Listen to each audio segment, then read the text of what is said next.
Yeah, as an ethical hacker, we really need to know what's in place or even what's not in place to successfully exploit a system. And a more enumeration is the practice of discovering an attack vector that we want to target. From group names or IP tables, usernames, routing tables. We can enumerate applications and resources or even printers, HVAC controllers that all sit on the network.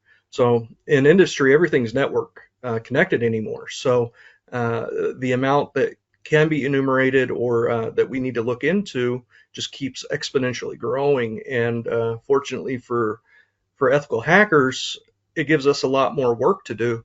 But unfortunately, it gives the malicious actors that are trying to penetrate our systems, it gives them that same ability to have a vast playing field that they can go through. So it's fortunate, but unfortunate.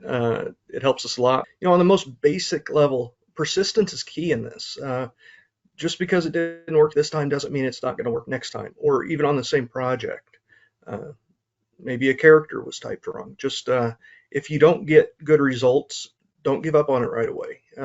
Keep looking. Assume that every little thread that is in this project or on this on the system you're trying to exploit is something that you can pull on. And we often don't know what's on the other end. And that's our purpose is to pull these strings and see what sits on the other side. Act purposefully and act diligently. Those are definitely important. And one of the key things that I remember always being touched on during the training was always have authorization for what you're doing. It's not worth your job. It's not even worth especially legal troubles for beginning enumeration or um, hacking a system that you aren't authorized to. Make sure that you have the required documents in place.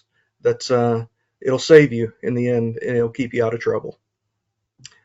Yes, I had a basic understanding of enumeration, just kind of what I've read. It touched on some other certifications prior, but I just didn't give it the credit it deserved. The training showed me I was on the right track. I wasn't giving it as much focus as it needed. This is really where we start to build our blocks. We start to get all our materials together for for the rest of the project. This is where you lay it out and figure out what you're going to do. This is where you get your plan really into the meat and potatoes of it. So don't skip this step. Give good focus to it, and that will lead you to hopefully in a successful project. First and foremost, it's us. It's the people doing the work. It's our managers, our supervisors. Um, we use it all the time when we're working on a project. It's kind of key to us. But I think outside of us, I've learned that it's important that our C-suite or our senior leadership kind of has an understanding, not the deep details that we do, but an overall understanding of what we're doing, so that they can explain it to stakeholders. It's how you're going to get more funding, or even to your sales guys. Or business development. They need to understand it to an extent.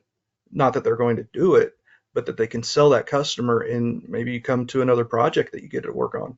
So it's important that those around you, not just yourself, have an understanding of enumeration.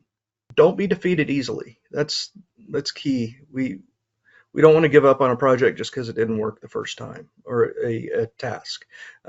Be persistent and develop strong organizational techniques. Use software if you need to, notebooks to store and scrutinize the data you collect. It may come into play later, it might not. But when you need it and you had it, you don't want to not have it. It's very important to keep good scrutiny on your data, and definitely always have authorization for any of the work you perform.